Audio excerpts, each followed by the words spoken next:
So you just got your first comic book. First things first, you need to understand that a comic book is framed like a movie. Each panel is going to represent a new scene or a camera cut. Some comics get very creative with their panel layout. Next, you want to get to know your characters. This is Peter Benjamin Parker, aka the Amazing Spider-Man. What we have here is a dialogue box. A box indicates narration, or a thought process. The important thing to note here is that text within a box like this is not being said out loud. In Spider-Man's case, the spider symbol and the red outline shows you that it is Peter Parker's thought process. However, this box indicates dialogue being said out loud because the words have quotations around them. It's in a box because it's being spoken off panel. The colored tabs show you that two separate characters are speaking. Now, typical to reading a book, comics are read from left to right, then from top to bottom. So in this scene, we read from Captain America, then Black Widow, then Vision. In the case of the Guardians here, we follow the same format. Start from the top left with Star-Lord and make your way to the lower right, ending with Rocket Raccoon. Sometimes characters have unique voices. This is indicated by a uniquely shaped speech bubble, possibly in a different color.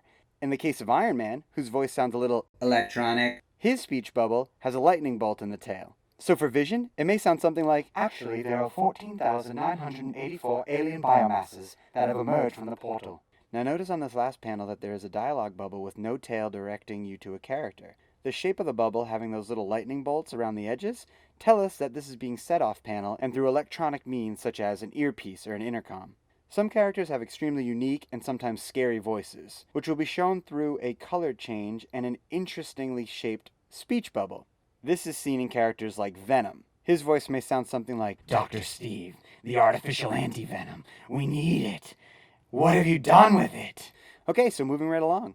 Text like this, a few weeks ago, is simply instructive text to give you context to the story. You'll also see indicators like these for different locations.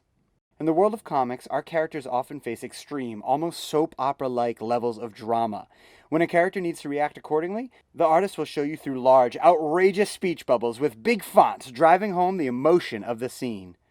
Every now and again you come across this little Spidey symbol, which tells us that there is a footnote from the editor to give us context or explain something we may have missed.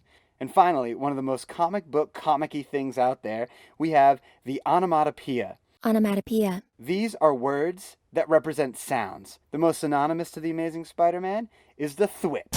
The thwip is the sound his web shooters make when he fires off a web. And that's really everything you need to know to start reading your comic book.